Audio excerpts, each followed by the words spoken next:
नमस्कार। कार्यक्रम सीधा कुरा जनतासँग हेर्नको निमित्त न्यूज 24 टेलिभिजन हेरेर बसिरहनु भएको र इन्टरनेटको माध्यमबाट विश्वभर हामीलाई हेरेर तमाम दर्शक महानुभावलाई हार्दिक स्वागत गर्दछु। म सम्झना भुजेल। मच्चियो मच्चियो अनि थच्चियो, त्यस्तै भयो विपक्षी दलहरूको हालत। अन्ततः नयाँ सरकार गठनका लागि बहुमत साबित गर्न नसकेपछि उही अनुहार अर्थात् केपी शर्मा ओली नै फेरि सत्ता सम्हाल्ने भएका छन्। माधव कुमार नेपाल पनि मच्चिए मच्चिए अनि थच्चिए भएपछि अर्थात् नेकपा एमाले भित्र कुरो मिलेपछि शेरबहादुर देउवा, पुष्पकमल दाहाल प्रचण्ड र उपेन्द्र यादवहरू सबै हिस्सा भएका छन्। राजनीति त हो, त्यसमाथि पनि केन्द्रमा छन् केपी शर्मा ओली। ओलीले आफू लडतरो खेलाडी होइन भने फेरि एकपटक प्रमाणित गरेर देखाइदिएका छन्। यसपटक पनि उनले त्यही गरे। कसैको केही लागेन, सबै बबुरो भए। फेरि सरकार अन्ततः उही ओलीको नै बन्ने भयो। मुस्किलले मात्र 2.5-3 दिन सेखी झारे केपी ओलीको 3 दल र एमालेका 28 भाइ मिलेर। विश्वासको मत माग्दा के भयो? पल्ला त ओलीको भन्दा बाहिर बनाउन सकेनन्। संसारमा 7वटा आश्चर्य कहाँ त्यो पक्कै नेपालको राजनीति नै हो। संसारले देखाइदिन्छ नेपालको राजनीतिमा जस्तो आश्चर्य र चमत्कार कहाँ हुन्छ। 3 दिन अघि विश्वासको मत गुमाएका ओलीले 3 दिनपछि पल्ला भारी पारेका छन्। नेपाली कांग्रेस र नेकपा माओवादी केन्द्र 3 दिन अघि विजेता बनेका थिए, तर 3 दिन बित्दा नराम्ररी पछारिए। यो पछिल्लो 3 दिनमा नेपालको राजनीतिमा जे भयो त्यसको विलक्षण अवस्था हलिउड, बलिउड, कलिउडको फिल्ममा पनि देख्न पाइँदैन। यो विचित्रको लीलामा कांग्रेस र माओवादी केन्द्रका नेताहरू मात्र होइन, जनता समाजवादी पार्टी र माधव कुमार नेपालका सांसदहरू पनि सामेल भए। मजाले खेलमा सामेल भए, तर अब खेल सकिएको छ। फेरि नयाँ प्रधानमन्त्रीको रूपमा ओलीले शपथ लिएपछि मैदान लामो समय रित्तो रहने पक्का छ। एमाले भित्र ठूलै विद्रोहको तयारी गरियो। युवा पुस्ताका नेताहरूले सामाजिक सञ्जालमा कडा शैलीमा आफ्नो तीतो पोखे ओली विरुद्ध।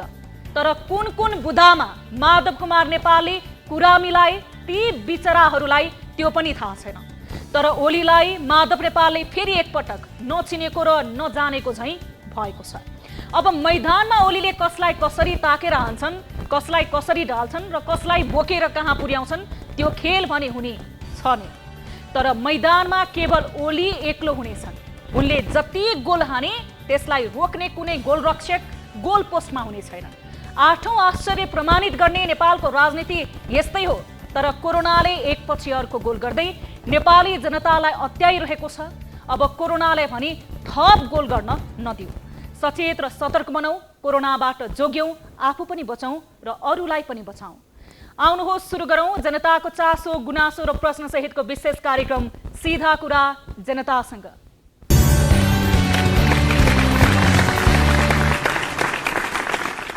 दर्शक महानुभाव, स्वागत छ कार्यक्रम सीधा कुरा जनतासँगको आजको अर्को एउटा श्रृङ्खलामा। आज पनि कार्यक्रममा हामीले विविध विषयहरू समावेश गरेका छौँ। खासमा यो कोरोना महामारीको समयमा कोरोनासँग सम्बन्धित नै विषयवस्तुहरू रहेका छन् र सम्बन्धित व्यक्तिहरूसँग पनि हामी कार्यक्रम अवधिभर केही जानकारीमूलक र केही सन्देशमूलक कुराकानीहरू गर्नेछौँ र सम्बन्धित निकायको ध्यान आकर्षण पनि गराउनेछौँ।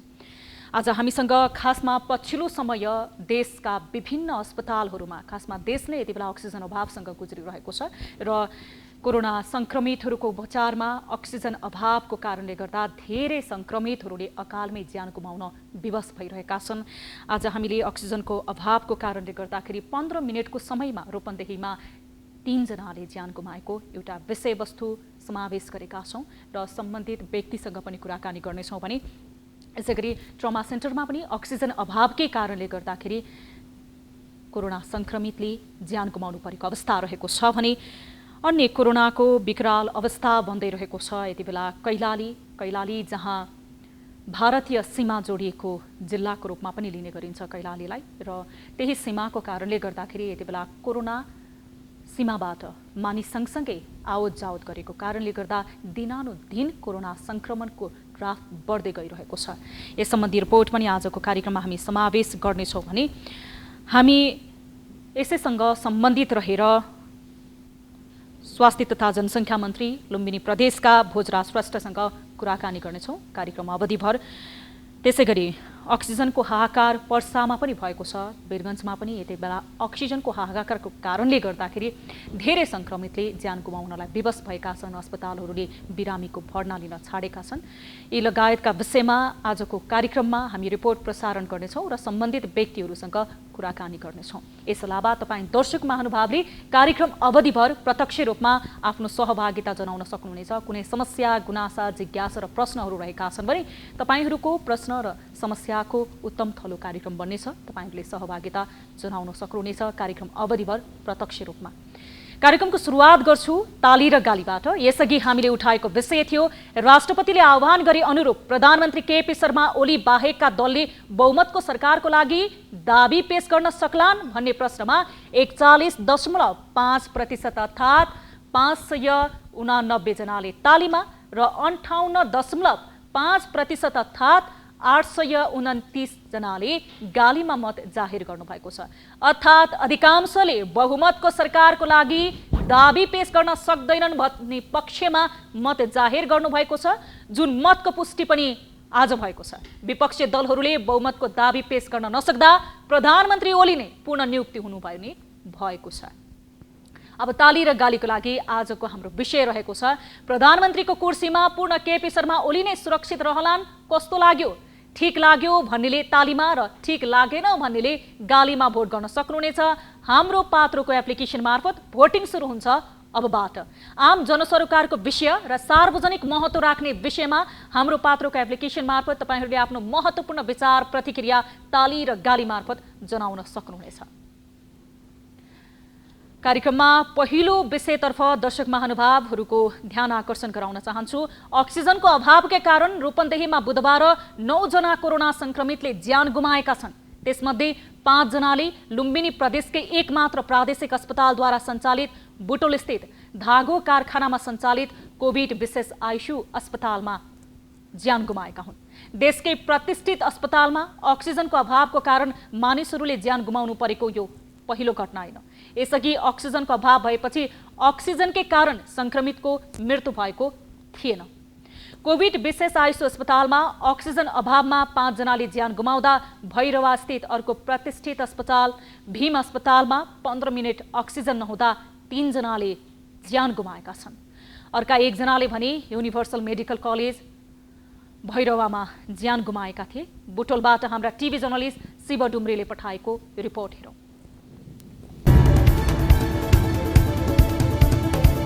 मुख्यमन्त्री पोखरेलको फेसबुक स्टाटस र यथार्थता। लुम्बिनी प्रदेशमा मुख्यमन्त्री शङ्कर पोखरेलले अक्सिजन अभाव हटाउने दाबीका साथ आफ्नो फेसबुकमा 3 दिनभित्र 2 वटा स्टाटस पोस्ट गरे। तर अक्सिजन अभावमा 9 जनाले ज्यान गुमाएपछि उनको स्टाटसमा खिल्ली उडाउनेको ओहिरो नै लागेको छ। यो हेर्नुहोस्।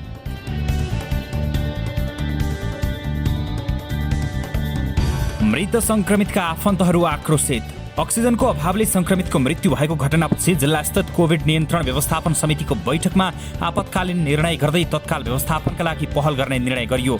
तर रूपन्देहीमा रहेका 3 वटा अक्सिजन ग्यास उद्योगबाट नियमित उत्पादन हुँदा समेत जम्मा 1100 मात्रै सिलिन्डर भरिने रूपन्देहीमा गत मंगलबार र बुधबार विद्युत प्रसारणमा आएको गडबडीका कारण विद्युत आपूर्ति रोकिँदा अक्सिजनको थप अभाव भएको थियो। तर मृत्यु भएका संक्रमितका आफन्तहरूले भने अक्सिजन ल्याउने कुनै पहल नगर्दा आफूहरूले आफन्तलाई गुमाएको भन्दै आक्रोश पोखेका छन्। नभएर यहाँ त मार्न ल्याए जस्तो भयो। मेरो सोचाइ के थियो भने आइसियु भनेको 24 घण्टा अक्सिजन एभाइलेबल हुन्छ भन्ने मेरो सोच थियो। हामीले फुटलमै राख्थ्यौँ के रे, घरमै राखिन्थ्यो के रे। अक्सिजन लिएर हेलिकप्टर पुग्यो राति, हुनु नहुने दिउँसै भयो। अक्सिजन अभाव भएपछि अक्सिजन पर्याप्त भएका जिल्लाहरूमा सम्पर्क गर्दा समेत नपाएपछि अर्थमन्त्री विष्णु पौडेल र स्वास्थ्य मन्त्री लगायतको पहलमा काठमाडौँबाट सेनाको हेलिकप्टर प्रयोग गरी केही अक्सिजन लिन बाराको सिमरा पठाइयो। सिमराबाट फर्किएपछि फेरि चितवनको भरतपुरबाट अरू सिलिन्डर बोकेर बुधबार राति 9 बजे भैरवा स्थित विमानस्थलमा सेनाको हेलिकप्टरमा 41 थान सिलिन्डर पुर्याइएको हो। सिलिन्डर विमानस्थल आए लगत्तै बुटवल उपमहानगरपालिकाको गाडीमा लोड गरी सिलिन्डर बुटवल स्थित कोभिड विशेष अस्पतालमा पुर्याइयो। राति 10 बज्नै लाग्दा सिलिन्डर सिलिन्डर लिएर पुगेका बुटवल उपमहानगरपालिकाका प्रमुख शिवराज सुवेदीसँग सिलिन्डर ल्याएकोमा धन्यवाद भन्दा पनि समयमा नल्याएको भन्दै उनीप्रति संक्रमितका आफन्तले निकै गुनासो गरे। बाहिर आफन्तको सब बुझ्न पीडा भरिएको निन्याउरो मुख लगाएर बसेकाहरूले अस्पतालले अक्सिजन अभाव हुँदा समेत नभनेको भन्दै गुनासो गर्दै थिए। हाम्रो मानसिक सिद्धान्त हामीले आफ्नो मान्छेलाई बताउनु, तर यहाँ भएको अर्को अन ड्युटीमा भएको मान्छेहरूले जसरी तपाईँको मान्छे छैन लास बुझ्न आउनुहोस् भनेर भन्न सक्छ भने सिलिन्डर सक्यो किन भनेन? सिलिन्डर भ्याइएको छ, सिलिन्डर सक्यो किन भनेन? सिलिन्डर सकिएको छ, तपाईँहरू आउनुहोस्, तपाईँको मान्छेलाई हामीले बताउन सकिएन भनेर यथार्थ जानकारी दिने कि नदिने? प्रदेशकै प्रतिष्ठित अस्पतालमा अक्सिजन अभाव हुनु लापरवाहीको हद। 18 बेडको आइसियु क्षमता भएको अस्पताललाई बेड थप गर्ने तयारी भइरहेको छ, तर प्रदेशकै एकमात्र प्रतिष्ठित अस्पतालमा समेत अक्सिजनको अभाव हुनु लापरवाहीको हद हो। तत्कालीन व्यवस्थापनको लागि आएका 41 सिलिन्डर ग्यासले 24 घण्टाको आवश्यकता पनि थाम्न सक्दैन। त्यसकारण पनि यो पनि समाधानको उपाय भने होइन। बुटवल महानगरपालिकाले भने अक्सिजन अन्य जिल्लाहरूबाट पनि ल्याउने प्रक्रिया अघि बढाएको छ। त्यहाँको शङ्कर त्यो फ्याक्ट्री जुन छ त्यहाँबाट 20 सिलिन्डर तुरुन्तै रिफिलका निम्ति पठाउनका निम्ति हामीले त्यहीँबाट चाहिँ कुरा गऱ्यौँ। त्यसपछि अर्को कारखानामा फेरि 20वटाको लाइनमा थियो, फर्स्ट अर्काको लाइनलाई कटाएर 20वटा त्यहाँ लाइनमा लगाएर 20वटा डिस्प्लेस गरिसकेपछि त्यसले पुग्दैन, हामीलाई 16वटा सिलिन्डर 1 घन्टाका लागि चाहिन्छ भनेपछि तुरुन्तै केन्द्रीय क्राइसिस म्यानेजमेन्ट कमिटी उपप्रधानमन्त्रीज्यूलाई फोन गरेँ। रूपन्देहीका अक्सिजन उद्योगको अवस्था। रूपन्देहीमा 3वटा अक्सिजन उद्योग छन्। तीमध्ये विद्युत आपूर्ति नरोकिएर कुनै प्राविधिक समस्या नआएमा 3 उद्योगले 24 घण्टामा 1100 सिलिन्डर मात्रै भर्न सक्छन्। तर रूपन्देहीमा कोभिडकै लागि सञ्चालित 2 सरकारी र 3 निजी अस्पतालहरूमा मात्रै अक्सिजनको माग दैनिक 2150 सिलिन्डर छ। यसरी मागभन्दा आधा मात्रै आपूर्ति भइरहेको समयमा त्यो पनि अनियमित हुँदा अक्सिजनको अभाव अझ बढ्ने देखिन्छ। बेलैमा यसतर्फ सचेत नहुँदा अक्सिजनको अभावले रूपन्देहीमा मात्रै 14 बढीले ज्यान गुमाइसकेका छन्। यही अवस्था रहेमा यो संख्या अझ केही साता बढ्ने अवस्था छ। त्यसैले स्थानीय, प्रदेश र संघीय सरकार गम्भीर भएर यसको समाधानतर्फ नलागे ठूलो क्षति बेहोर्नुपर्ने संकेत बुधबारको घटनाले छर्लङ्ग पारेको छ। दर्शक महानुभाव, हामी यस विषयमा थप कुराकानी गर्छौँ। कुराकानीका लागि हामीसँग प्रत्यक्ष टेलिफोन सम्पर्कमा जोडिने यति बेला कोसिसमा हुनुहुन्छ लुम्बिनी प्रदेशका स्वास्थ्य तथा जनसङ्ख्या मन्त्री भोजप्रसाद श्रेष्ठ। हामी उहाँसँग यो विषयमा कुराकानी गर्नेछौँ। यति बेला आम नागरिकहरूले सरकार खोजिरहेका छन्, तर सरकार भने सरकार बनाउने खेलमा यति बेला आफै सरकार खोजिरहेको अवस्थामा रहेको थियो। यही समयमा राजनीतिक परिवर्तनहरू भइरहेका छन्। राजनीतिक अस्थिरताको कारणले गर्दाखेरि कोभिड नियन्त्रणप्रति सरकारको ध्यान गएको छैन। स्थानीय अस्पतालहरूमा प्रदेशले नै आफ्नो समन्वयमा राखेको र सम्पर्कमा राखेको अस्पतालहरूमा अक्सिजनको अभावले गर्दाखेरि बिरामीहरूले, सङ्क्रमितहरूले ज्यान गुमाउनु पर्ने अवस्था रहेको छ। रूपन्देहीमा मात्र 9 जना कोरोना सङ्क्रमितले एकै दिन अक्सिजन अभावको कारणले मृत्युवरण गर्न पुगे। ती मृत्युवरण भइसकेका मृतक आत्माहरूले कसरी हेरिरहेका होलान् सरकारलाई? र जब ती सङ्क्रमितको मृत्यु भयो त्यसपछि मात्र अक्सिजन आइपुग्यो। त्यो अक्सिजन उहाँहरूको उपचारको लागि प्रदेश सरकारले पूर्व तयारी गरेर समयमा नै खरिद गरेर लिएर आइदिएको भएदेखि, केही प्रयास गरेको भएदेखि 9 जना सङ्क्रमित जस्ता अन्य सङ्क्रमितहरूले मृत्युवरण गर्नुपर्ने थिएन कि? आफन्तहरूको आक्रोश त्यस्तै रहेको छ। आफन्तहरू दोहोरो कर तिरेर पनि सरकारले यस्तो प्रतिकूल समयमा कुनै पनि साथ दिएन। सरकारको लागि त हामी कर दिने, करदाता र भोट दिने भोट ब्याङ्क मात्र रहेछौँ भनेर आम नागरिक गुनासो गर्न विवश रहेका छन्। हामी यही विषयमा सम्बन्धित प्रदेशका मन्त्री, स्वास्थ्य तथा जनसङ्ख्या मन्त्रालयका मन्त्री हामी भोजराज श्रेष्ठसँग कुराकानी गर्ने प्रयास गरिरहेका छौँ। यद्यपि उहाँसँग यति बेला सम्पर्क हुन सकेको छैन। देशभरिकै अवस्था यही रहेको छ। अस्पतालहरूको अक्सिजनको अभाव रहेको छ, अस्पतालमा बेडको अभाव रहेको छ। धेरै बेड क्षमताका अस्पतालहरूको प्राङ्गणमा पिँढीमा राखेर स्वास्थ्य कर्मीहरूले सङ्क्रमितहरूको उपचार गर्न विवश रहेका छन्। करिब करिब 1 हप्ताको यो समयमा अक्सिजनको अभावले यसरी चुलिएको छ। यो कृत्रिम अभाव मात्र नभइकन यसै गरी सङ्क्रमित बढ्दै गए पनि अझ धेरै भयावह रूप लिन सक्छ भन्ने आकलन पनि गरिएको छ। तर सरकार आकलन र डाटा मात्र देखाउनको लागि अग्रसर रह्यो। तर सरकारले पूर्व तयारी नगरेको कारणले गर्दाखेरि, सरकारले कोरोनालाई संवेदनशील तरिकाले नलिएको कारणले गर्दाखेरि आज यो दुःखद घडी भोगिरहेका छन् जनताले भनेर आम जनमानसमा त्यो एक किसिमको सरकारप्रति आक्रोश पनि देखिन्छ। हामी सम्बन्धित व्यक्तिसँग लगातार टेलिफोन सम्पर्क गरिरहेका छौँ। जनसङ्ख्या मन्त्री भोजप्रसाद श्रेष्ठसँग, उहाँ प्रदेशको सम्बन्धित स्वास्थ्य तथा जनसङ्ख्या मन्त्री पनि हुनुहुन्छ। उहाँहरूले कसरी व्यवस्थापन गरिरहनु भएको छ, यति उचित रूपमा संवेदनशील भएर पूर्व तयारी गरिदिएको भए प्रदेश सरकारले, त्यसै गरी स्थानीय सरकारले सक्रियता देखाइदिएको भएदेखि एकै दिनमा करिब 15 मिनट अक्सिजन नहुँदाखेरि 9 जनाले ज्यान गुमाउनु पर्ने अवस्था सिर्जना हुने थिएन होला। यहाँ सङ्ख्या बढ्दै जाने सम्भावना रहेको छ, अक्सिजनको अभाव रहेको छ। आम मानिसहरू यति बेला डर र त्रासमा बाँच्न विवश भएका छन्। सरकारले कुनै पनि वैकल्पिक व्यवस्था गर्न सकेको छैन, न मानिसमा भएको त्यो त्रास कम गर्नको लागि कुनै सकारात्मक सन्देश प्रवाह गर्न सकेको छ। हामी आह्वान गर्छौँ दर्शक महानुभाव, हामीले लगातार हाम्रो समाचार बुलेटिनहरूबाट पनि यहाँहरूलाई सन्देशमूलक सामग्रीहरू प्रसारण गरिरहेका छौँ र यहाँहरूलाई सूचना प्रवाह गरिरहेका छौँ र कार्यक्रम मार्फत पनि भन्न चाहन्छौँ, कोरोना आफैमा त्यति भयावह रूपमा कोरोना लाग्ने बित्तिकै तपाईँले मृत्युवरण गर्नुपर्छ भन्ने होइन। यदि तपाईँले कोरोना लागिसके पछाडि पनि आफ्नो मनोबललाई उच्च राख्नुभयो, आफूले स्वास्थ्य मापदण्ड पुरा गर्नुभयो र आफ्नो स्वास्थ्यलाई लिएर संवेदनशील बन्नुभयो भने कोरोनाको कारणले भन्दा पनि यहाँ त्रासको कारणले मृत्युवरण गर्ने अवस्था भएको छ आम मानिसहरूको। त्यसकारणले तपाईँ आफू पनि जिम्मेवार हुनुहुन्छ। यति बेला सरकारले यो गरेन, सरकारले व्यवस्थापन गरेन, सरकारले अस्पताल बनाइदिएन, सरकार आफैमा आफ्नो सत्तामा लुच्छाचुडी गरेर बस्यो, सरकार बनाउन, गिराउन र उद्घाटन गर्नमा मात्र भनेर सरकारलाई दोष दिन थालियो भने हामीले हाम्रो अमूल्य जीवन गुमाउनु पर्ने अवस्था आउँछ। त्यसकारणले आफ्नो स्वास्थ्यप्रति आफै नै संवेदनशील बन्नुपर्ने र आफ्नो आत्मबललाई उच्च राख्नुपर्ने अवस्था रहेको छ। आफ्नो घरमा पाइने विभिन्न सामग्रीलाई प्रयोग गरेर भए पनि तपाईँले आफू कोरोनाबाट बच्नको लागि प्रयास गर्नुपर्नेछ। यति बेला भने हामीसँग टेलिफोन सम्पर्कमा जोडिनु भएको छ लुम्बिनी प्रदेशका स्वास्थ्य तथा जनसङ्ख्या मन्त्री भोजप्रसाद श्रेष्ठ। हामी उहाँसँग कुराकानी गर्छौँ। मन्त्रीज्यू, स्वागत छ यहाँलाई कार्यक्रम सीधा कुरा जनतासँगमा। धन्यवाद हजुर। अब अक्सिजनको अभावले तपाईँको प्रदेशमा मात्र 15 मिनटमा एउटा रूपन्देहीको एउटा अस्पतालमा मात्र 3 जनाले र एकै दिन अन्य अस्पताललाई गन्दाखेरि 9 जनाले ज्यान गुमाउनु पर्ने अवस्था आयो। यसमा प्रदेश सरकारलाई पछुतो लागेन आफ्ना नागरिकहरू यसरी अक्सिजनै नपाइकन मृत्युवरण गर्दा? एकदमै तपाईँले भनेको लागि पछुतो लाग्यो। अब हामीले त्यसको अक्सिजनको रोटेसन हामीलाई भरपूर रूपमा अब हाम्रो प्रशासनले काम गरिरहेको छ र हामीसँग उत्पादन र आवश्यकताको बिचमा डिमान्ड सप्लाईमा धेरै अन्तर रह्यो। हामीसँग 3टा फ्याक्ट्री छ, त्यो 24 घण्टा चलाउँदाखेरि पनि हाम्रो उत्पादनले ठेक्न सकेन। हामीलाई दिनको 3000 सिलिन्डर चाहिन्छ। हामीसँग मौजुद चाहिँ अब उत्पादन सिलिन्डर भनेको झन्डै 1500 मात्रै हुन्छ।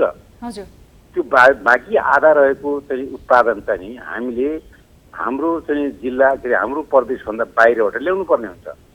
बाहिरबाट ल्याउने भनेको काठमाडौँ उत्तिकै महासङ्क्रामक छ, वीरगञ्ज उस्तै छ, अन्यत्र पनि उस्तै छ। हामीले अहिले विराटनगरबाट 800 चाहिँ सिलिन्डर प्रतिदिन भर्ने गरी त्यो म्यानेज गर्ने कुरा काठमाडौँबाट हामी यही सबै कुराहरू मिलाएका छौँ।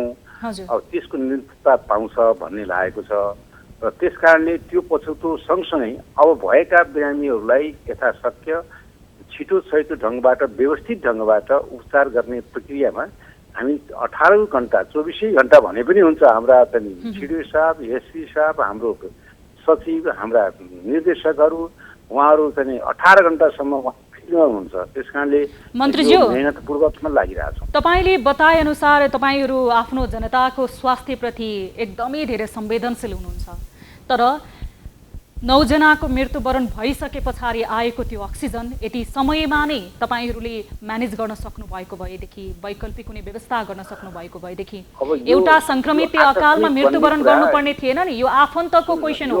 यो आम मानिसको क्वेसन हो तपाईहरुप्रति। आकस्मिक भन्ने कुरा न चाहिँ भगवानले बाहेक अरू कसैले चिन्दैन। भगवान छन् भने भगवानले चिन्छ। हामी नाङ्गो आँखाले परिस्थितिलाई मूल्याङ्कन गरेर आकस्मिक आएको भयावहलाई मन्त्रीज्यू तपाईहरु कति छिटे कति सजिलै हात उठाउनुहुन्छ है? यसमा तपाई सुन्नुस्, किनभने यो विषय भनेको तपाई हाम्रो साझा कुरा हो। यो साझा कुरालाई समाधान गर्न हामी प्रतिबद्ध छौं। यसमा साझा दायित्वलाई प्रतिबद्धता जाहेर पनि गर्छौं। त्यसकारणले यस विषयमा मलाई लाग्छ हामीले आफ्नो जीव ज्यानको बाजी लगाएर हाम्रा कर्मचारीहरू, हाम्रा व्यवस्थापन, प्रदेश मन्त्रालयमा मैले खुट्टा टेकेपछि स्वाभाविक रूपमा मैले यो 7औं दिन 8औं दिन म रिकभर भएर आएको मान्छे हो। यस अर्थमा पनि मेरो चाहिँ 2 घण्टा रातको सुताइ हुन्छ, बाँकी मैले समय यसमा दिएको छु। र सारा मसँग पछाडि लगाएका चाहिँ हाम्रा कर्मचारी यन्त्र, मेरो स्वास्थ्य मन्त्रालय, तपाईँ अनुगमन गर्नु सक्नुहुन्छ। भएका कर्मचारीहरू 18 घण्टा खट्नु भएको छ। त्यसकारणले त्यो खटाइबाट यो म्यानेज गर्नको लागि हामी यो ठाउँमा ल्याइपुर्याएका छौँ। 7 दिनभित्र म्यानेज गर्नको लागि त्यो ठाउँमा पुग्नको लागि हाम्रो प्रयत्न जारी छ। मन्त्रीज्यू तपाईको सक्रियतालाई हामीले सम्मान गर्छौं, तर रूपन्देहीको त्यो अवस्था सम्बन्धी त तपाईहरु जानकार हुनुहुन्थ्यो। अस्पतालमा बेड थिएन, अक्सिजन थिएन, त्यसको वैकल्पिक व्यवस्था गरिदियो भनेर स्वयं स्वास्थ्य कर्मीहरूले हात उठाएका थिए। त्यही समयमा सरकार छ भनेर जसले अपेक्षा गरेका थिए दोहोरो कर त्यही जनताले तिर्छन्, अनि यो बेलामा सरकार कहाँ छ भनेर त्यही जनताले सोच्छन्, अनि यो बेलामा सरकार नै आफै हात उठाइदिने? कसले, कुन सरकारले उठा? हामीले उठाएका छैनौं। तपाईहरुले उठाउनु भएको छैन? छैन। त्यसो भएदेखि कसरी अब रूपन्देही मात्र होइन समग्र तपाईको प्रदेशमा तपाईको सरकारले हात उठाएको छैन भने यो स्वास्थ्य संकटको अवस्थामा तपाईहरुले कसरी व्यवस्थापन गर्नुहुन्छ? अब कोही मानिस पनि त्यहाँ अक्सिजनको अभावको कारणले कुनै पनि संक्रमितको मृत्यु हुँदैन। हामीले यस्तो दुःखद समाचार सम्प्रेषण गर्नु पर्दैन? यहाँहरुलाई जानकारी होला, हिजो मात्रै रूपन्देहीको उत्पादन चाहिँ अक्सिजनबाट प्राप्त हुन नसक्दा निश्चित पनि प्रदेश सरकारले र यहाँको स्थानीय चाहिँ जिल्लाको डिसिसिएमसीले हामीले धागो कारखानाको दर्दनाक परिस्थितिलाई चाहिँ देखिसकेपछि केन्द्रलाई गुहारेर चार्टर गरेर 41वटा सिलिन्डर विराटनगर लिएर आएर ल्यान्डिङ गरेर हामीले बताएका छौँ। त यो यहाँको नगरपालिका, उपमहानगरपालिका, यहाँको चाहिँ जिल्ला प्रशासन, यहाँको प्रदेश सरकारको र केन्द्रीय सरकारको पहलबाट क्विक एक्सनबाट यो काम गरिएको छ। त्यसकारणले चार्टर गरेर हामी ल्याएका छौँ। अब यो जहाँ उत्पादनै हुँदैन, जहाँ चाहिँ त्यसको चाहिँ अब मागलाई सप्लाई नै गर्दैन, भारतबाट हामीले चाहिँ निश्चित रूपमा हामीले सिलिन्डर किन्न काम बन्द छ। त्यहाँको सर्वोच्च अदालतले बन्द गरिदिएको छ। नेपालमा सिलिन्डर उत्पादन हुँदैन, अक्सिजन भएको उत्पादनले माग एन्ड सप्लाईको पुरा हुँदैन। यस्तो परिस्थितिमा हामीले G2G कसरी चाहिँ हामीले चाहिँ अक्सिजन प्लान्ट ल्याउने हो, यसतर्फ यहाँहरुको पनि सरकारलाई चाहिँ त्योलाई पनि यो ध्यानाकर्षण गर्नको लागि हामीले कसरी छिटो प्रक्रियाबाट ल्याउने हो, G2G ल्याउने हो, यसतर्फ हामीले चाहिँ हामीले त्यसतर्फ हामीले आजको हाम्रो स्वास्थ्य मन्त्रालयको मेरो अध्यक्षको बैठकले पनि यही अनुरोध गरेको छ। त्यसकारणले यो समाधानको बाटोलाई हामी आँखा चाहिँ चिम्लेर होइन, दिल खोलेर यसको स्रोत व्यवस्थापन, G2G ल्याउने योजना, यसको चाहिँ फास्ट ट्र्याकबाट खरिद प्रक्रिया, यसलाई चाहिँ कुन ढङ्गबाट लानु हो, देशमा सङ्कटकाल नलगाइकिन अब यो समस्याको समाधान हुन्न भन्ने हामी थाहा छ। भनेपछि तपाईको कुराबाट मन्त्रीज्यू हामीले यो बुझ्नु पर्यो कि संक्रमणको पीक आवरमा गएर संक्रमितहरू यसरी बढिरहेका छन् कि संक्रमणको चरम उत्सर्गमा पुगिसके पछाडि चाहिँ अब तपाईहरुको सरकारको भर्खर आँखा खुल्यो, यो समयमा चाहिँ सरकारले निदाएर बसेको थियो? यो तपाईले देखिरहनु भएको छ। यो चाहिँ कोभिड व्यवस्थापन यो चाहिँ विश्वव्यापी समस्या हो।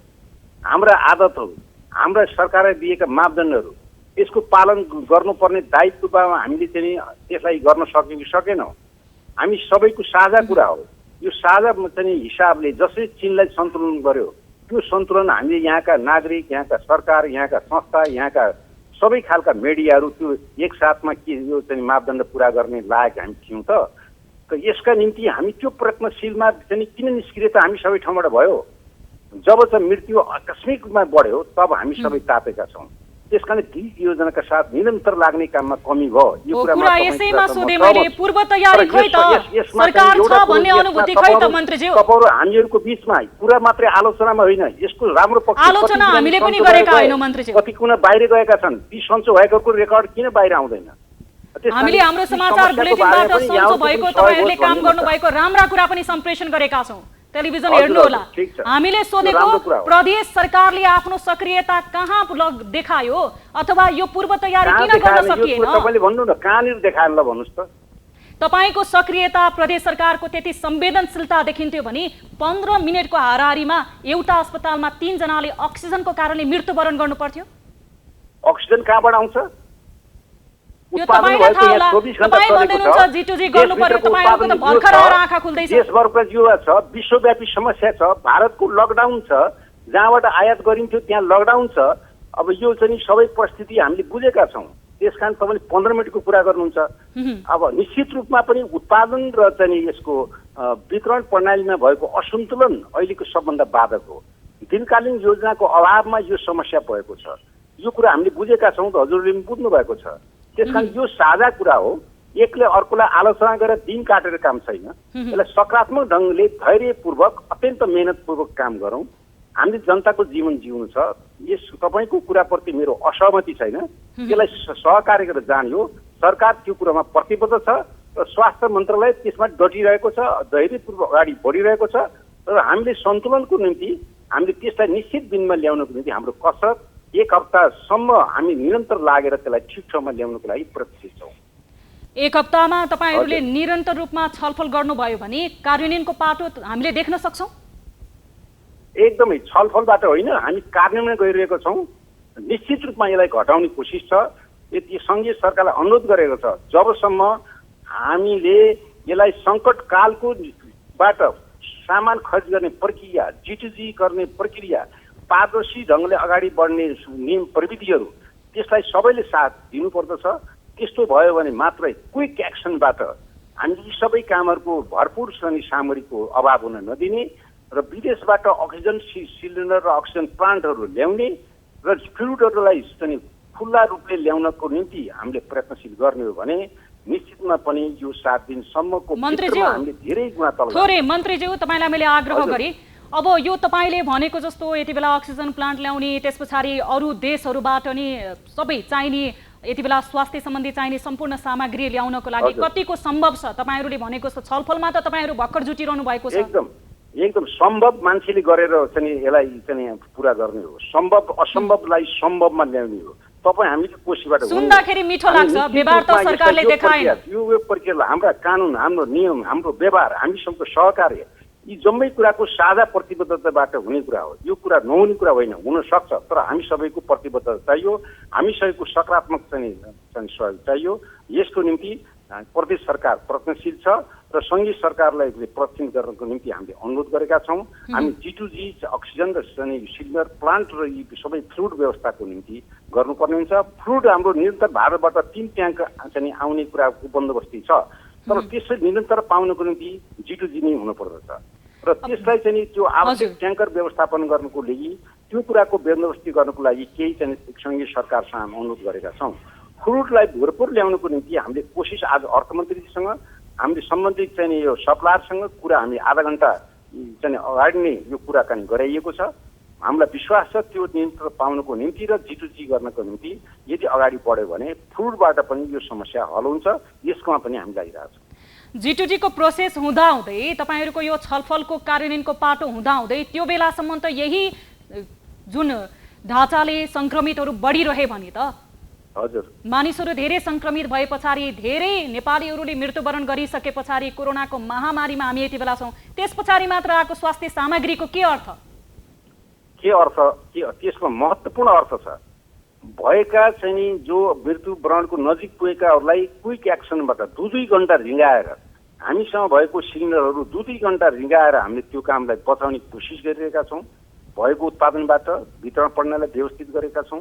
त्यसरी जान्छौँ र त्यो प्रयत्न सँगसँगै G2G माध्यमबाट आउने प्रक्रियालाई भावी हुने सङ्कटलाई फेरि मध्यनजर गरेर त्यसलाई सही व्यवस्थापनको निम्ति यो प्रक्रियालाई हजुरलाई भनेको मैले त्यसकारणले यो भावी कुराको लागि चाहिँ वर्तमानलाई भावीसँग जोडेर हामीले भइरहेको समस्यालाई समेत समाधान गर्ने प्रक्रियाबाट सुरु गऱ्यौँ भने मात्रै हामीले चाहिँ यसलाई स्थायित्व दिन सक्छौँ, नियन्त्रित गर्न सक्छौँ। यो भनाइलाई मैले हजुरसँग राखेँ। तपाईँको प्रतिबद्धताबाट हामीले पनि यति रहेको छैन र तपाईँकै प्रदेशमा रहेका तपाईँका मतदाताहरू पनि ढुक्क हुँदैनन्, किनकि यो पाठ त हामीले अगाडि पनि महामारी त भोगिसकेका थियौँ, विश्वले भोग्दा भोग्दै हामीले भोगेका थियौँ। त्यस पछाडिको पूर्व तयारी भएन। अब एकैछिन मन्त्रीज्यू, अब संक्रमितहरूको जीवन जोगाउन तपाईँहरूले नसक्नु भएको अवस्था छ। मन्त्रीज्यू, अर्कोलाई निराश पार्ने, कर्मचारीलाई निराश पार्ने अनि यो बीचको अन्तर्विरोध सिर्जना गर्ने काम भन्दा सकारात्मक सन्देश दिनको निम्ति कति बिरामी भएका छन्, कति सन्चो भएर निस्केका छन्, कसरी अगाडि बढ्न सकिन्छ,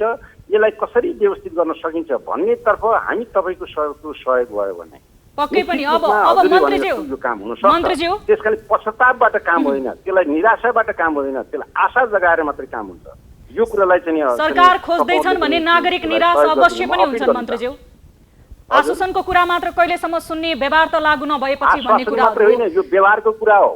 पुरा चाहिँ सुरुमा आश्वासकै कुरा हुन्छ, परिकल्पनै कुरा हुन्छ, कार्यान्वयनमा हेर्नुहोस्, अनुगमनमा हेर्नुहोस्, मन्त्रीज्यू व्यवस्थामा हेर्नुहोस्, अन्तमा सोधे अब संक्रमितको जीवन जोगाउन तपाईहरुले नसक्नु हुँदैन। यो कुरालाई पनि हजुरले बुझेकै कुरा हो। मन्त्रीज्यू थोरै सुन्नुस् न, संक्रमितको तपाईहरुले यति जीवन जोगाउन नसक्नु भयो र हिजोको घटना जसरी 15 मिनेटको हाराहारीमा अक्सिजन नपाउँदाखेरि यही किसिमले मृत्युदर बढ्दै गयो संक्रमितहरूको पनि, त्यो मृत्युदर बढ्दाखेरि यो कोरोना संक्रमणको महामारीमा सरकारलाई खोज्दै हिँडेका नागरिकले प्रदेश सरकारको असफलतासँग जोड्छन् कि जोड्दैनन्?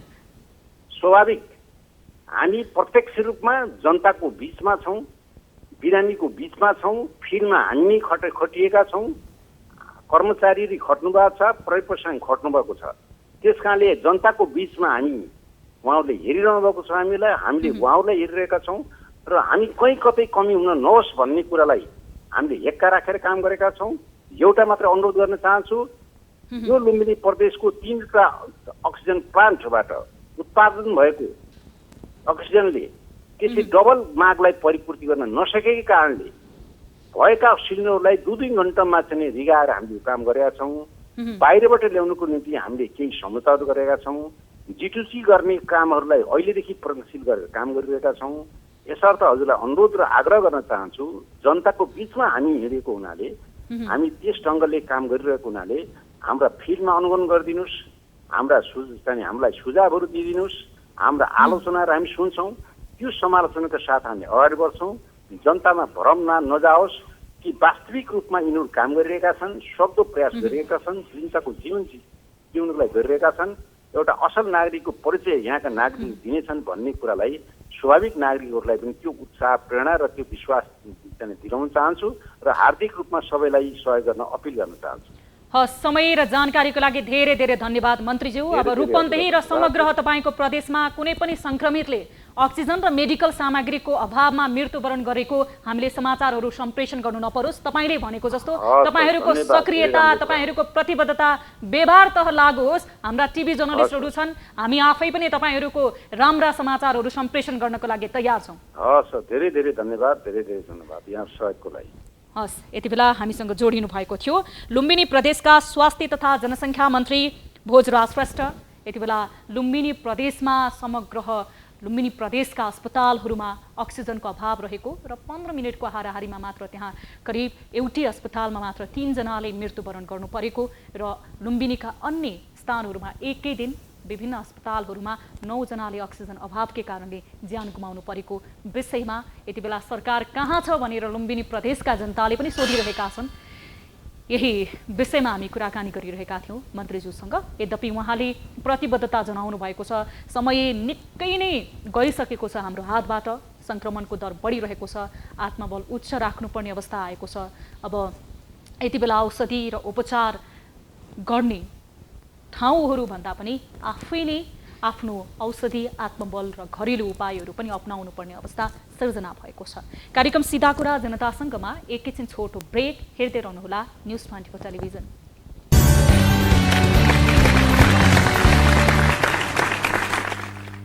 ब्रेकपछि स्वागत छ दर्शक महानुभाव। कार्यक्रम सीधा कुरा जनतासँगमा आज हामीले कार्यक्रममा यो कोरोना महामारीको विषयमा कुराकानी गरिरहेका छौँ र सम्बन्धित निकायको ध्यान आकर्षण पनि गराउने काम गरिरहेका छौँ कार्यक्रम मार्फत र हामी हाम्रा दर्शक महानुभावलाई विनम्रतापूर्वक अनुरोध पनि गरिरहेका छौँ। स्वास्थ्य सम्बन्धी मापदण्ड पुरा गर्नुहोस्, आफू बच्नुहोस्, आफ्नो परिवारलाई पनि बचाउनुहोस्।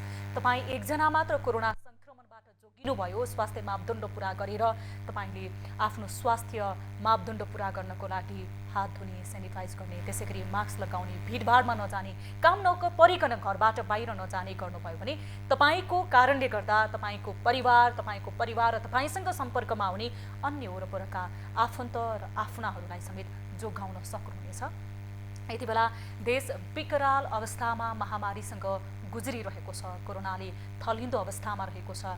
हामीले जानकारी गराइरहेका छौँ अस्पतालहरूमा बेड छैन, अक्सिजन छैन, मेडिसिनको अभाव छ। स्वास्थ्य कर्मीहरू आफै सङ्क्रमित भएर फ्रन्टलाइनमा खटेर दिनरात सङ्क्रमितहरूको उपचार गर्न विवश भएका छन्, गरिरहेका छन् उच्च आत्मबल राखेर भने हामी आफै पनि आफ्नो स्वास्थ्यप्रति संवेदनशील बन्नुपर्ने अवस्था रहेको छ। सरकार कहाँ छ भनेर खोजिरहेका छौँ हामी, सरकारले केही गरेन भनेर भनिरहेका छौँ र सरकारले सबै कुरा गरेको थिएन हाम्रो जस्तो मुलुकमा भने सरकारले यो समयमा सबै कुरा गर्छ भनेर सरकारलाई दोष दिनुभन्दा पनि पहिला मेरो स्वास्थ्य अवस्था सबैभन्दा महत्त्वपूर्ण हुनुपर्छ, म स्वस्थ हुनुपर्छ भन्ने कुरा चाहिँ तपाईँहरूले मनन गर्नुहोला। घरमा पनि विभिन्न घरेलु उपायबाट तपाईँहरूले आफूलाई स्वस्थ राख्न सक्नुहुनेछ। स्वस्थकर खानेकुराहरू खानुहोस्, त्यसै गरी तपाईँहरूले आफूलाई पर्याप्त मात्रामा स्वास्थ्य मापदण्डहरू अपनाउनको लागि आफ्नो समयहरू प्रयोग गर्नुहोस्, रचनात्मक बन्नुहोस्। आफ्नो आत्मबल, तपाईँ यति बेला सङ्क्रमित हुनुहुन्छ भने पनि सङ्क्रमणकै कारणले तपाईँ मृत्युवरण गर्नुपर्ने होइन। यो समयमा उपचार नपाएर अन्य तपाईँसँग डर, त्रास, अभावको कारणले मृत्युवरण गर्नेहरूको सङ्ख्या अझ बढी हुन्छ। यो समयमा आफूलाई रचनात्मक बनाउनुहोस्, केही सृजनशील कामहरू गर्नुहोस् र तपाईँ आफ्नो आत्मबललाई एकदमै उच्च बनाउनुहोस्, बलियो बनाउनुहोस् र सुरक्षित रूपमा घरमा बस्नुहोस्। हामी यही अनुरोध गर्छौँ, तपाईँले आफू बस्नुहोस् र अरूलाई पनि बचाउनुहोस्। अब लाग्छौँ अर्को रिपोर्टतर्फ। राष्ट्रिय ट्रमा सेन्टरमा अक्सिजन अभाव भएपछि कोरोना सङ्क्रमित तथा कुरुवाहरू बिचल्लीमा परेका छन्। सँगै उपचार गराइरहेका सङ्क्रमितको अक्सिजनको मात्रा नपुगेर एकाएक मृत्यु भएपछि उपचाररत अन्य सङ्क्रमितहरू र उनीहरूको परिवार बिचल्लीमा पुगेका हुन्। बुधबार राति सरकारले कोभिड अस्पतालको रूपमा घोषित गर्यो राष्ट्रिय ट्रमा सेन्टरमा, तर राष्ट्रिय ट्रमा सेन्टरको दृश्य वास्तवमा नै कारुणिक थियो। मुख्य गरी आइसियु र वार्डहरूमा अक्सिजन अभाव देखिएको थियो। अक्सिजन प्लान्टमा अक्सिजन आइरहेको थिएन। स्थिति निकै भयलाग्दो बनेपछि उपचाररत सङ्क्रमितका केही आफन्तले आफै अक्सिजनको जोहो गरेका थिए भने नसक्नेहरूसँग भगवान पुकार्नु बाहेक अन्य केही उपाय थिएन।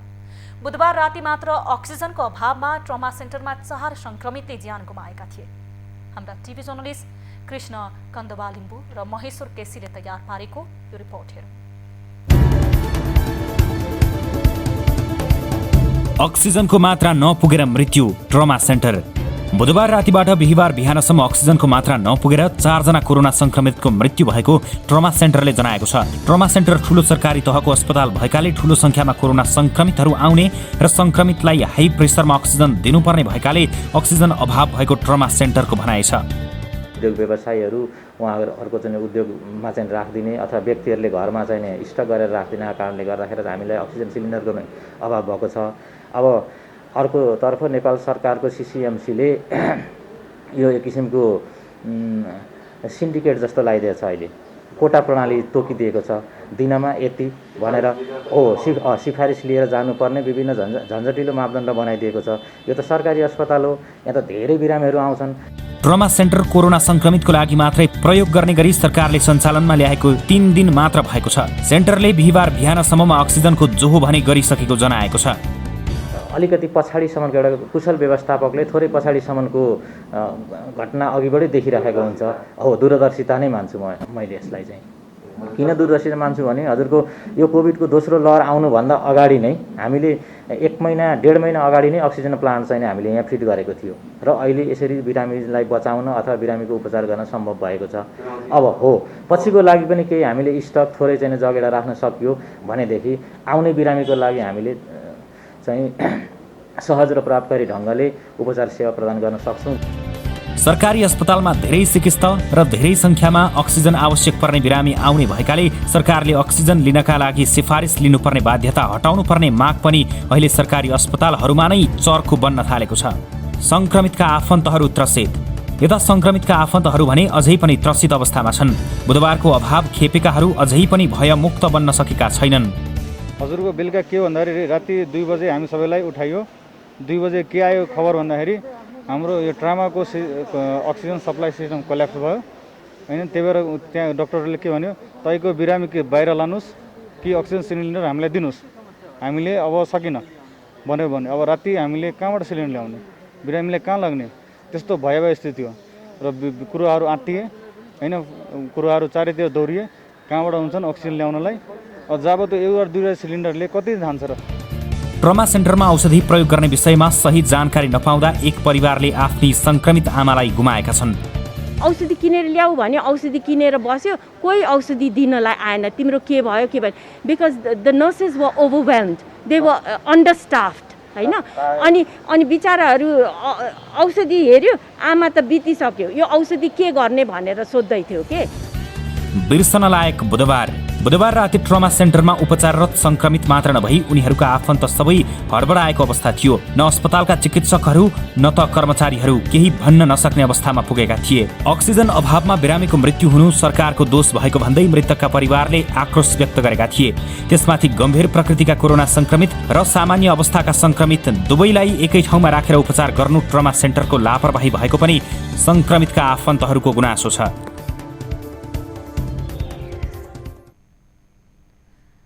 दर्शक महानुभाव, ट्रमा सेन्टरको यो रिपोर्टपछि यहाँहरूको ध्यान आकर्षण म अर्को रिपोर्टतर्फ गराउँदैछु। कैलालीको विषय रहेको छ।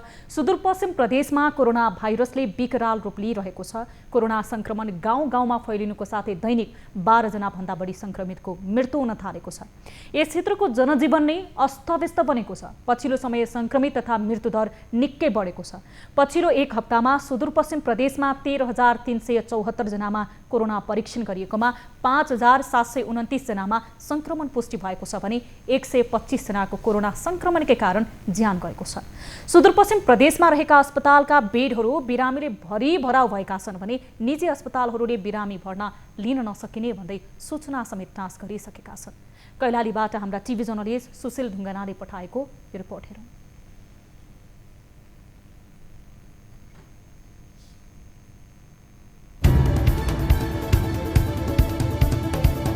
सुदूरपश्चिम प्रदेश सरकारको भूमिकाको सर्वत्र आलोचना।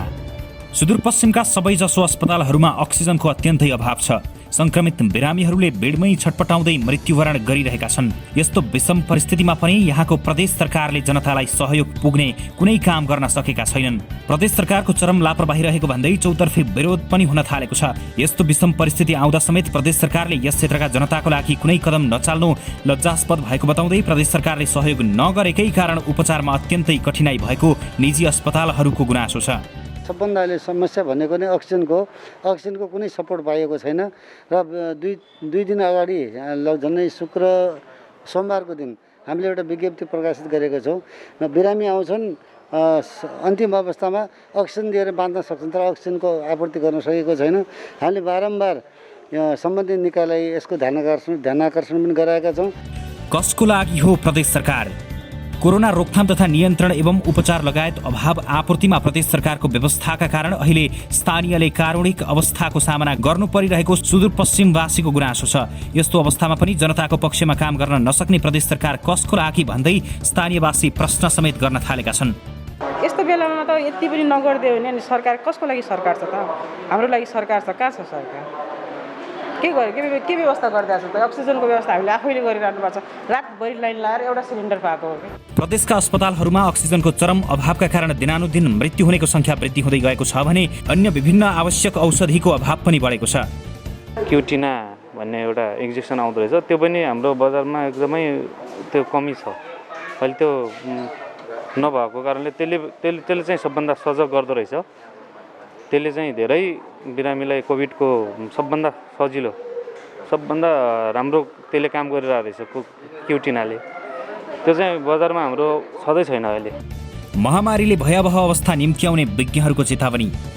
कोरोना रोकथाम तथा नियन्त्रणमा सरकारले विशेष जोड दिन नसके महामारीले अझै भयावह अवस्था निम्त्याउन सक्ने भन्दै जनस्वास्थ्यविद तथा जानकारहरूले सतर्क गराएका छन्।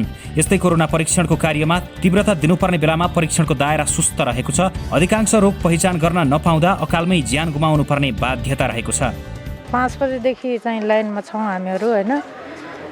अनि अब 5 बजेदेखि अहिले अब कति बजे 12 बजेसम्म 12-1 बजेसम्म लाइनमै छौँ। अब यही छ अवस्था यहाँको। अब बिरामी चक्कर आएर उता हुन सक्ने अवस्थामा छन्। यही छ अवस्था। अब के भन्ने। प्रदेश सरकारले पनि यस्तो महामारीको बेलामा अलिकति सबै जनतालाई बचाउनुपर्छ, यसको लागि केही पहल गर्नुपर्छ भनेर लाग्नुपर्ने हो। अलि नभ्याएर हो या चाहिँ नसुनेर हो है। सबै सङ्कलन त त्यति धेरै ठुलो जटिल कुरा जस्तो लाग्दैन। तैपनि यहीँ पनि 4 घण्टा 6 घण्टा मान्छेले उभिँदा सबैलाई साह्रै गाह्रो भएको जस्तो लागेको छ। सुदूरपश्चिम प्रदेश सरकार बढ्दो संक्रमण बीच कानमा तेल हालेर बस्दा परिणाम थप भयावह बन्ने अवस्था देखिएको छ। सुरुदेखि नै एकपछि अर्को गर्दै गल्ती गरिरहेको प्रदेश सरकारले कुनै पनि ठाउँमा आफ्नो उपस्थिति देखाउन नसक्नु लज्जास्पद विषय बनेको छ।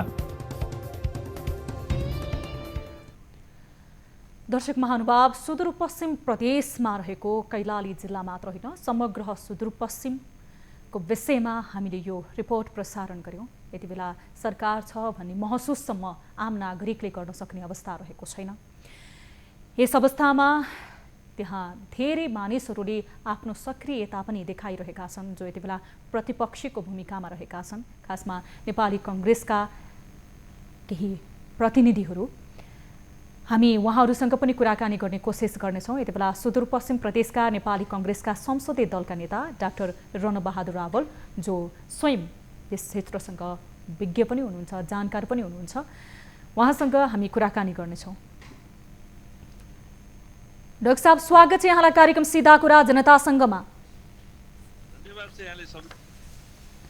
अब भूमिकाले त तपाईहरू प्रतिपक्षमा हुनुहुन्छ, तर देशमा आइपरेको महामारी, देशमा निम्तिएका यस्ता खालका ठुला ठुला संक्रमणका घटनाहरूमा तपाईहरूको पनि भूमिका महत्त्वपूर्ण रहन्छ। तपाईहरूको सक्रियता चाहिँ के कसरी अगाडि बढाइरहनु भएको छ? अब मूल यहाँलाई विशेष धन्यवाद दिन चाहन्छु र आभार पनि व्यक्त गर्न चाहन्छु हाम्रा कुराहरू जनतामाझ राख्नुमा। रहेको कुरा अहिले सुदूरपश्चिम वास्तवमा नामले जसरी सुदूर छ, समग्र नेपालको हिसाबले हरेक दृष्टिले पछाडि पारेको प्रदेशको रूपमा छ। यहाँको स्वास्थ्य संरचनाहरूदेखि लिएर यावत संरचनाहरूको कमी कमजोरीको बारेमा बारम्बार यहाँले थाहा पाउनु भएकै छ। कुरा अहिले महामारी कोभिडको कारणले जुन हिसाबले अहिले चाहिँ 9 जिल्लामा विशेष गरी सबभन्दा प्रेसर भएको चाहिँ जिल्ला त कैलाली हो। समेत बढाउने धनगढी र यही बेल्ट नै हो बढी। र यो हेर्दाखेरि अहिले स्थिति हेर्दाखेरि वास्तवमा हामी सुदूरपश्चिमको सरकार पक्षले गर्नुपर्ने काम के थियो कसो बारेमा त यहाँले हरेक दिन हेर्नु भएको छ, चिरो चासो गर्नुभएको छ, प्रश्न हुनु भएको छ। तर हामी प्रतिपक्ष दलको तर्फबाट पनि हामी बहुतै चिन्तित छौँ। गम्भीर रूपले आफ्नो तर्फबाट गर्न सक्ने जति गरिरहेको छ, सामूहिकदेखि लिएर व्यक्तिगतसम्म पनि यहाँ जति गर्नुपर्ने सकेको छैन। सरकार पूर्णतया साँच्चै उठाउँछु, साँच्चीकै नै एउटा भन्नु न सुत्ने बहानामा चाहिँ सुतेको जस्तो छ, छैन। हजुर, अब डाक्टर साहब, जस्तो यति बेला आम नागरिकले सरकार खोजिरहेका छन्, सरकार सँगसँगै प्रतिपक्षलाई नै खोजिरहेका छन्, जसले जनताको आवाज सरकारको कानसम्म पुर्याइदियोस्, सरकारलाई त्यो निन्द्राबाट उठाउनको लागि झकझकाइदियोस् भनेर। तर अब सुदूरपश्चिम प्रदेशमा यति बेला कोरोनाको संक्रमण बढिरहेको छ। तपाईँ आफैले बताउनुभयो, सुदूरपश्चिम नाममा मात्र होइन, सुदूरपश्चिम धेरै कुराले पनि सुदूर भएको छ। अस्पताल, त्यसै गरी अन्य भौतिक संरचनाहरूको हिसाबले पनि। यो अवस्थामा तपाईहरूले सरकारसँग चाहिँ कसरी समन्वयात्मक भूमिका निर्वाह गरिरहनु भएको छ? सर्वप्रथम त के छ भन्दाखेरि हाम्रो सरकारको झन् यहाँ 2/3 भन्दा बढीको बहुमत प्राप्त सरकार छ। अहिले त्यो अदालतले आफ्नै यताउता छुट्याइदिए, माओवादी केन्द्र र एमाले भने छुट्याउँदाखेरि केही घटेको अवस्था हो। अब चाहिँ अल्पमतमा छ अहिले सरकार।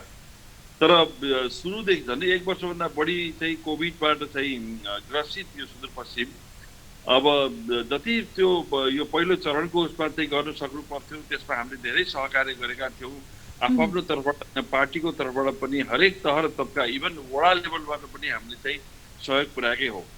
तर चाहिँ त्यसपछि त्यही संरचनाहरू अलिक राम्रोसँग बनाइदिएको भए अहिले राम्रो हुन्थ्यो।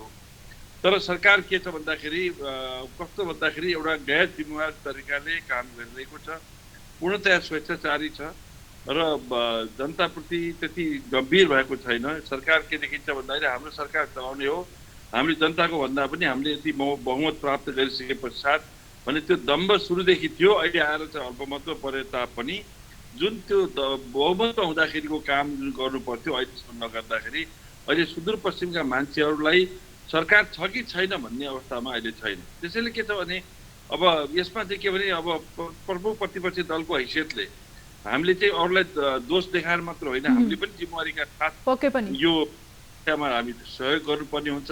त्यसको लागि तपाईँहरूले अरू हेर्नुहोला, हामीले हरेक तर्फबाट इभन समय मात्र होइन कि आर्थिक स्रोतदेखि लिएर भौतिकदेखि लिएर हरेक कुरामा हामीले सहयोग गरेका छौँ। तत्पश्चात पनि यो सरकारले सबैसँग बसेर एक ठाउँ बसौँ, यो समस्या सबैको साझा समस्या हो। जसै प्रतिपक्षले चाहिँ केन्द्रको चाहिँ हाम्रो नेताले सुरुमै शेरबहादुर देउवाजीले 50 लाख रुपियाँ लिएर सम्माननीय प्रधानमन्त्रीका चाहिँ कोभिडसँग लड्नलाई सुरुवात गर्नुभयो।